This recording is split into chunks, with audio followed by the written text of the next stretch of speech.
성도 여러분, 오늘부터 우리는 구약신앙의 뿌리이자 하나님의 거대한 구원 역사의 서막을 알리는 창세기를 격주로 살펴보고자 합니다. 주님께서 이 말씀을 통해 우리 교회를 새롭게 빚으시고 성도님들의 삶에 놀라운 재창조의 역사가 있으시기를 소망합니다. 영국 국교의 주교였던 제임스 어셔는 1658년에 출간된 그의 저서 세계의 연대기 The Annals of the World 제4판에서 하나님께서 주전 4004년 10월 23일 일요일 아침 9시에 천지를 창조하시기 시작했다고 주장했습니다. 그는 이 날짜를 근거로 아담과 하와가 같은 해, 즉 주전 4004년 11월 10일 월요일에 에덴 동산에서 추방되었고, 또한 노아의 방주는 주전 2348년 5월 5일 수요일에 아라랏산에 정박했다고 주장했습니다. 반면에 유대인들은 그들의 전성에 따라 하나님이 우주를 주전 3759년에 창조했다고 믿습니다. 이에 반해서 창조과학자들은 우주, 특히 지구의 연령을 6000년에서 2만 년으로 추정합니다. 그러나 성서학자들에 따르면 구약 성경은 수백 년에 걸쳐서 기록되었고, 또한 각기 다른 다양한 판본을 근거로 했으며 연대 기록도 일관성이 없고 또 누락된 부분이 많아 성경만을 가지고 천지 창조부터 예수님 탄생까지 기간을 계산하는 것은 가능하지 않다고 합니다. 아울러 성경은 처음부터 지구의 나이를 알려주려는 의도로 쓰여진 책이 아니라고도 합니다. 이처럼 창조시대, 즉 창세기 1장부터 11장까지 해당하는 시대는 그 시간을 아무도 정확하게 측정할 수 없는 시기, 즉 원역사라고 하며, 이 원역사는 연대를 측정할 수 없는 태초의 창조부터 아브라함이 태어나는 시기까지를 말합니다. 우리는 흔히 창세기 1장이라고 하면 고요하고 평화로우며 완벽하게 정돈된 낙원의 풍경을 먼저 떠올리며 푸른 하늘과 보석 같은 바다, 생명력이 넘치는 숲을 상상하곤 하죠. 그러나 오늘 본문이 보여주는 하나님의 창조 첫머리는 결코 아름답고 낭만적인 풍경이 아닙니다. 오히려 그것은 거칠고 어둡고 막막하며 숨이 턱 막히는 그런 상태에서 출발하고 있습니다. 현대를 살아가는 우리의 삶이 이와 참 많이 닮아 있습니다. 겉으로는 멀쩡해 보이고 열심히 살아가는 것 같지만 문득 우리의 내면을 들여다보면 고난, 영적 침체, 혼돈과 같은 세상의 짙은 어둠 속에서 어디로 가야 할지 모르는 방향 상실감, 열심히 수고해도 채워지지 않는 영혼의 공허함, 그리고 앞날을 내다볼 수 없는 캄캄한 절망이 찾아올 때가 있습니다. 가정의 문제, 재정의 위기, 무너진 건강, 혹은 관계의 깨어짐 속에서 우리는 철저한 어둠을 경험하곤 합니다. 오늘 본문은 바로 이 어둠과 혼돈의 한복판에서 하나님이 어떻게 일을 시작하시는지를 보여주는 말씀입니다. 이 위대한 천지 창조의 서막을 통해 이 시간 우리 삶에 두려운 흑암을 걷어내시는 하나님의 세밀하고도 강력한 손길을 만나는 은혜의 시간 되시기를 소망합니다. 먼저 살펴볼 것은 1절에서 창세기 1장 1절 무에서 유의 창조자 엘로힘입니다. 성경의 첫 구절은 어떤 타협이나 설득 혹은 논리적인 어떤 증명도 시도하지 않으며 매우 선언적이고 당당하게 선포하고 있습니다. 1장 1절입니다. 태초에 하나님이 천지를 창조하시니라. 이 한 문장은 기독교 신앙의 모든 뼈대를 형성하는 절대적인 대전제입니다. 이 장엄한 선언을 깊이 이해하기 위해서는 우리는 부득이 히브리어 원어가 가진 풍성한 의미를 살펴볼 필요가 있는 것이죠. 여기서 태초를 뜻하는 히브리어 베레시트는 단순히 흘러가는 시간의 한 시점을 의미하는 것이 아닙니다. 이것은 시간이라는 개념 자체가 존재하기 시작한 그 절대적인 시작, 즉 역사와 물질과 공간의 최초 출발점을 의미하는 것이며, 하나님은 시간 안에 갇혀 계신 분이 아니라 시간 자체를 창조하시고 또 그 시간 밖에서 시간을 다스리시는 영원한 분이심을 이 단어가 선언하고 있는 것입니다. 그리고 성경이 소개하는 하나님의 첫 이름은 히브리어로 엘로힘인데, 이 단어는 강함과 능력을 뜻하는 엘의 복수형을 취하고 있습니다. 문법적으로는 복수형이지만 뒤따르는 창조하다라는 히브리어 동사는 단수형인 바라를 사용하고 있습니다. 따라서 이는 삼위일체 하나님의 신비로운 연합과 권능을 암시하는 동시에 세상의 허탄한 우상들과는 비교할 수 없는 최고의 권능을 가지신 유일한 주권자임을 뜻하는 것입니다.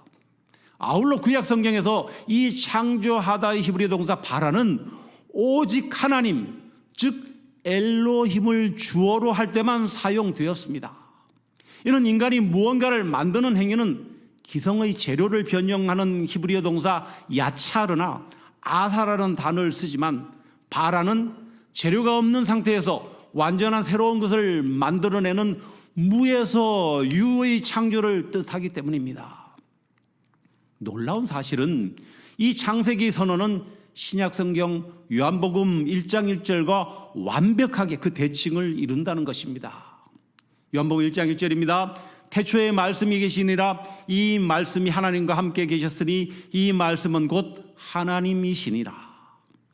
창세기 태초, 히브리어 베레시트가 물질 세계와 역사의 시작을 알리는 것이라면, 요한복음의 태초, 헬라어로 아르케는 그 역사가 시작되기 전부터 존재하셨던 영원한 본질을 가리킵니다. 그리고 요한복음 1장 3절에서 그 창조의 현장에 성자 예수 그리스도께서 말씀, 헬라어로 로고스로 함께 계셨으며 만물이 그로 말미암아 지은 바 되었다고 선포합니다. 즉 창세기 1장 1절의 창조는 성부 하나님만의 사역이 아니라 성자 예수님과 성령 하나님이 함께 하신 삼위일체 하나님의 거대한 구원 사역의 서곡인 것입니다. 또한 하나님이 천지를 창조하셨다는 우리의 고백은 단순히 지적 동의에 그쳐서는 안 되는 것입니다. 왜냐하면 이것은 내 삶의 주인이 누구인지를 인정하는 고백이기 때문입니다. 우주를 만드신 분이 하나님이시라면 나의 생명과 나의 소유, 나의 미래 역시 그분의 손에 달려 있습니다. 물질주의와 우연론이 지배하는 이 세상에서 우리는 우연히 던져진 존재가 아니라 하나님의 목적과 설계 속에 태어난 고귀한 존재인 것이죠. 내 삶의 절대 주권이 하나님께 있음을 고백할 때 우리는 비로소 미래에 대한 염려와 두려움에서 벗어나서 진정한 평안을 누릴 수 있게 되는 것입니다. 두 번째로 살펴볼 것은 2절에서 혼돈, 공허, 흑암을 품으시는 성령입니다. 1절의 위대한 그 선언 직후에 나오는 2절의 묘사는 다소 충격적입니다. 창세기 1장 2절입니다. 땅이 혼돈하고 공허하며 흑암이 깊음 위에 있고 하나님의 영은 수면 위에 운행하시니라. 우리가 여기서 주목해야 하는 것은 하나님의 손길이 구체적으로 형태를 잡기 전의 원시 상태를 세 가지 단어, 즉 혼돈, 공허, 흑암으로 표현하고 있다는 것입니다. 먼저 혼돈으로 번역된 히브리어 명사 토후는 형태가 없어 질서가 잡히지 않은 상태를 말하며, 공허의 히브리어 명사 보후는 아무것도 채워져 있지 않아 텅 빈 상태를 뜻합니다. 즉 모양도 없고 알맹이도 없는 쓸쓸하고 황량한 상태입니다. 또한 흑암은 단순한 밤이 아니라 빛이 완전히 결여된 절망적인 암흑을 의미하며, 이 흑암이 깊음, 즉 히브리어 태움 위에 있다는 것은 통제할 수 없는 거대한 심연이나 바다 위에 있다는 것을 뜻합니다.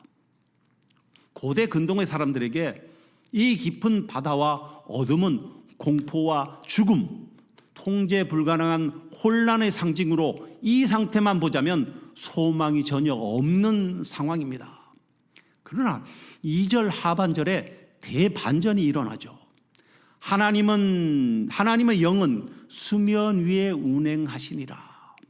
여기서 운행하시니라에 해당하는 히브리어 동사 라하프는 새가 날개를 파닥거리며 둥지 위에 새끼나 알을 품는 모습을 뜻합니다. 죽음과 같은 차가운 암흑의 바다 위를 하나님의 영, 즉 히브리어로 르하흐, 성령께서 마치 어미새가 알을 품어 생명을 탄생시키듯 따뜻하게 감싸 안고 계셨던 것입니다. 아무 질서도 없고 생명도 없는 그곳은 버려진 자리가 아니라 하나님의 놀라운 창조가 잉태되고 있는 기다림의 자리였습니다. 아울러 이 성령의 품으심은 신약 성경 누가복음 1장 35절에서 동정녀 마리아에게 성령이 임하셔서 인류의 구원자이신 예수 그리스도를 잉태하게 하신 사건과 연결되는 것이죠. 또한 오늘날 영적으로 혼돈하고 공허하며 죄의 흑암 속에 갇혀있던 우리 마음에 성령이 찾아오셔서 고린도후서 5장 17절에서 바울의 선포와 같이 우리를 그리스도 안에서 새로운 피조물로 재창조하시는 사역과도 깊이 맞닿아 있습니다. 고린도서 5장 17절입니다. 그런즉 누군지 그리스도 안에 있으면 새로운 피조물이라 이전 것은 지나갔으니 보라 새 것이 되었도다. 사랑하는 성도 여러분, 때로 여러분의 삶이 혼돈스럽고 무질서하고 공허하여 마음이 텅 빈 것 같고 흑암, 즉 눈앞이 캄캄할 때가 있습니까? 기억하십시오.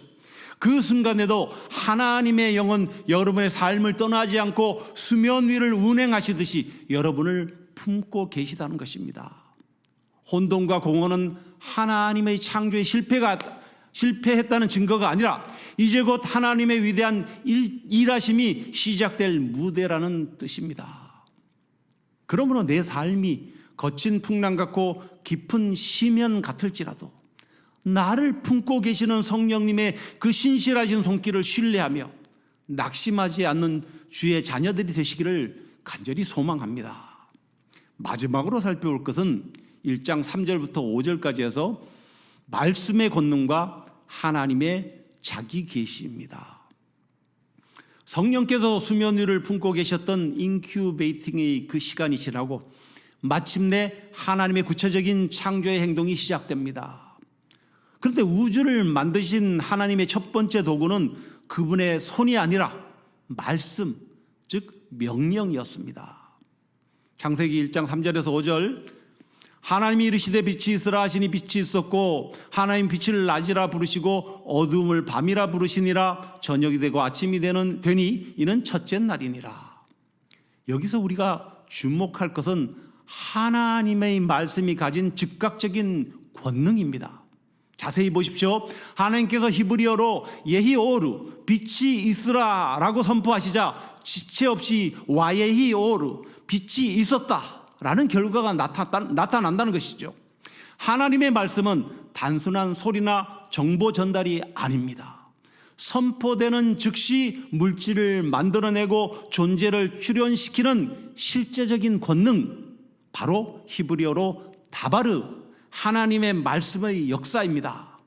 그런데 우리는 이 하나님의 빛이 있으라는 명령에 대해서 좀 더 깊이 살펴볼 필요가 있습니다. 하나님은 빛이 있으라고 명령하셨는데 이 명령은 둘째 날부터 여섯째 날까지 하신 다른 명령들과는 확연히 다르다는 것을 알 수 있습니다. 일반적으로 명령이란 명령을 내리는 주체가 있고 그 명령을 수행하는 대상이 있어야 합니다. 둘째 날부터는 궁창 아래의 물과 위의 물로 나뉘라, 땅은 채소와 나무를 내라, 물들은 생물을 번성케 하라라는 명령을 받는 물, 땅 등 수행하는 그 대상이 이미 존재했습니다. 그러나 첫째 날에는 아무것도 없었습니다. 흑암과 혼돈뿐이었습니다. 즉 빛이 전혀 없는 상황에서 하나님은 대체 누구에게, 어떤 대상에게 빛이 있으라고 명령하신 것일까요? 이 명령이 뜻하는 것이 바로 하나님의 자기 계시입니다. 하나님의 자기 계시란 인간의 이성이나 노력으로는 도저히 알 수 없는 하나님 자신을 하나님이 주도적으로 그 베일을 벗겨 드러내 보이신 은혜의 사건입니다. 즉 이 명령은 하나님이 자기 자신에 하신 말씀인 것이죠. 그리고 이 빛은 피조물인 태양빛이 아니라 하나님 자신의 영광의 빛입니다. 넷째 날에 창조된 태양이나 다른 발광체인 히브리어 마오루이지만 첫째 날의 빛은 에너지와 생명의 근원이 되는 본질적인 빛인 히브리어 오르입니다. 이에 대하여 요한일서 1장 5절은 우리가 그에게서 듣고 너에게 전하는 소식은 이것이니 곧 하나님은 빛이시라 그에게는 어둠이 조금도 없으시다는 것이니라 라고 선포합니다. 예수께서도 요한복음 8장 12절에서 나는 세상의 빛이다 라고 말씀하셨습니다. 창세기 1장 3절은 창조의 첫머리부터 하나님은 빛이시다라는 그분의 거룩한 속성을 온 운주에 선포하고 있는 것입니다. 아울러 하나님은 본질적인 발광체이시지만 하나님의 자녀인 우리에게도 빛이 되라고 말씀하십니다.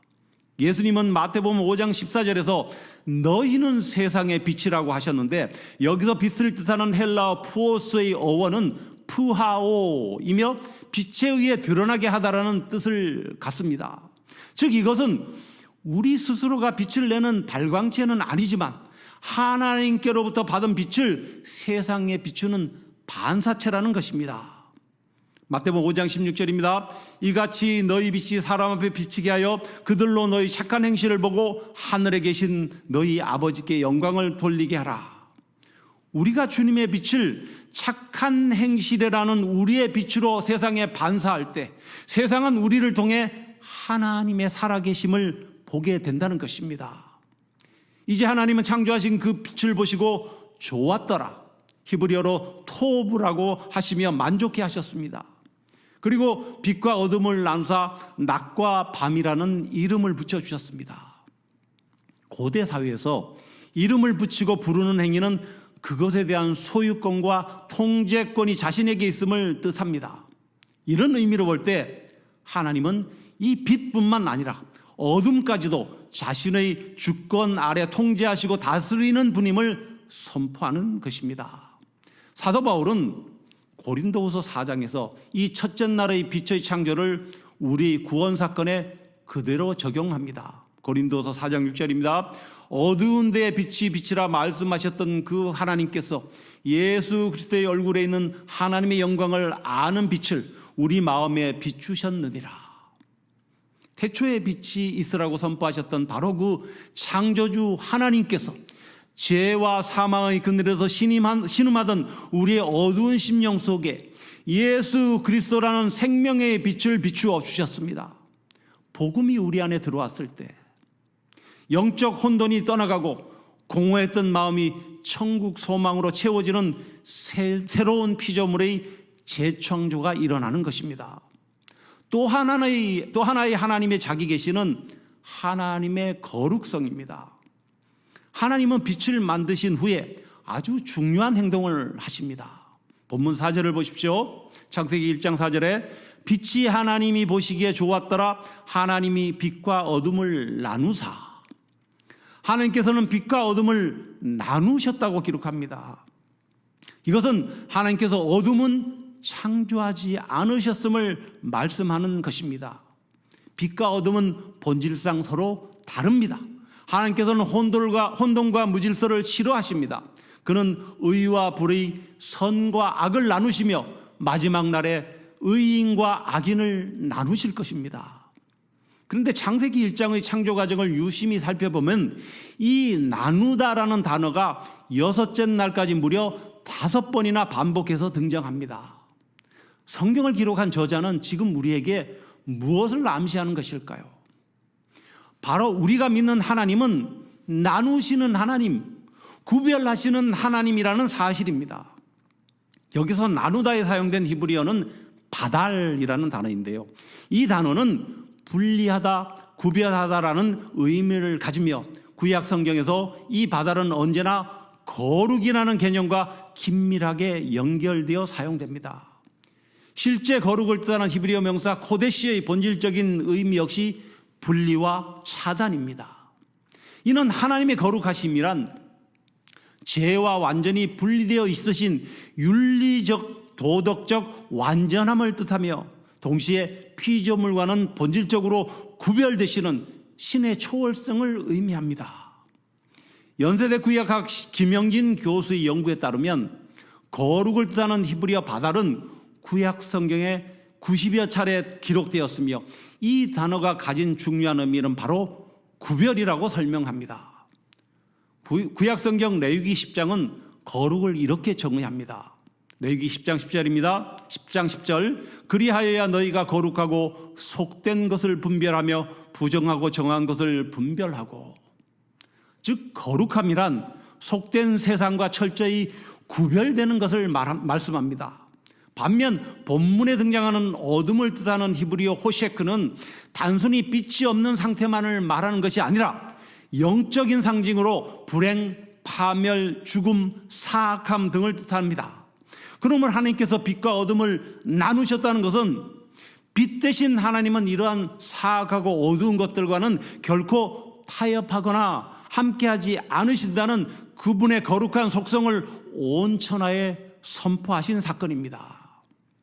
빛과 어둠을 나누신 거룩하신 하나님께서는 오늘 사는 우리에게도 동일하게 구별된 삶을 요구하십니다. 레위기 전체를 관통하는 하나님의 강력한 명령이 무엇입니까? 레위기 11장 45절에 내가 거룩하니 너희도 거룩할지어다. 이 말씀은 우리에게 신적인 완전함을 요구하시는 것이 아니라 너희는 세상과 구별되어라. 빛과 어둠이 섞일 수 없듯이 세상의 가치관과 너희의 삶의 방식이 섞이지 않게 하라는 것입니다. 이런 주님의 애타는 음성이 이 말씀 속에 담겨 있는 것이죠. 그러나 우리의 힘과 결단만으로는 이 험한 세상에서 거룩하게 살 능력이 없습니다. 우리 안에는 여전히 어둠을 조장하는 죄성이 남아있기 때문입니다. 우리가 하나님의 이 거룩하심을 닮아 구별된 삶을 살 수 있는 유일한 비결은 오직 예수 그리스도의 보혈과 속죄의 은총뿐입니다. 날마다 십자가 앞에 나아가 그 보혈로 씻김을 받을 때에만 우리는 비로소 세상과 구별된 거룩한 빛의 자녀로 살아갈 수 있는 것이죠. 성도 여러분, 우리의 삶에 혼돈이 물러가고 영적 질서가 잡히는 비결은 오직 하나, 하나님의 말씀이 임하는 것입니다. 내 생각과 세상의 철학으로는 인생의 흑암을 수습할 수 없습니다. 오직 주님의 말씀이 내 삶에 선포될 때 꼬였던 관계가 풀리고 무너진 심령이 살아나며 하늘의 질서가 세워집니다. 오늘 본문은 이렇게 마무리합니다. 저녁이 되고 아침이 되니 이는 첫째 날이니라. 유대인의 시간 개념은 어둠, 즉 저녁에서 시작하여 비친 아침으로 나아갑니다. 반면에 세상의 역사는 찬란한 아침으로 시작하는 것 같으나 결국 죽음이라는 어두운 밤으로 끝나지만 하나님의 역사는 다릅니다. 하나님의 역사는 비록 지금은 저녁, 즉 고난과 흑암일지라도 반드시 찬란한 아침, 즉 부활과 생명으로 끝이 나는 것입니다. 지금 인생의 어두운 저녁을 지나고 계신 분이 있습니까? 기억하십시오. 빛이시며 말씀이신 하나님이 우리와 함께 하신다는 것을 말입니다. 어둠이 깊을수록 아침은 가까워집니다. 하나님의 말씀과 함께 곧 여러분의 삶에 찬란한 아침이 밝아올 것을 믿으시기 바랍니다. 이제 말씀을 맺겠습니다. 성도 여러분, 오늘 본문인 창세기 1장 1절에서 5절까지의 말씀은 단순한 우주 기원의 역사책이 아닙니다. 이것은 오늘날 나의 삶을 재창조하시고 회복하기를 원하시는 하나님의 사랑의 선언입니다. 우리를 지으신 천지의 창조주 엘로힘 삼위일체의 하나님은 지금도 살아계셔서 온 우주와 우리의 시간을 다스리고 계십니다. 비록 우리의 현실이 토후와 보후, 즉 형태도 없고 속 알맹이도 없어 텅 빈 것처럼 당황스럽고 공허할지라도 성령 하나님께서는 지치고 상한 우리 영혼을 따뜻한 날개로 품어주고 계신다는 것입니다. 우리가 해야 할 일은 내 삶의 운전대를 내려놓고 창조의 권능을 가진 주님의 말씀 앞에 겸손히 서는 것입니다. 매일 아침 주님의 말씀을 펼치십시오. 그리고 내 삶의 어두운 영역을 향해 주님의 빛이 임하도록 기도로 선포하십시오. 주님, 내 가정에, 내 일터에, 내 찢어진 마음에 예의오르 주님의 생명의 빛을 비추어 주옵소서. 이제 세상의 어두운 소리에 귀를 기울이기보다 빛이 있으라, 세상과 구별되라고 말씀하시는 주님의 그 강력한 음성에 주파수를 맞추시기 바랍니다. 그리하여 저녁이 지나고 반드시 아침을 맞이하게 하시는 하나님의 신실한 재창조의 능력의 삶의 자리에서 풍성히 경험하는 성도님들 되시기를 주님의 이름으로 간절히 축원합니다.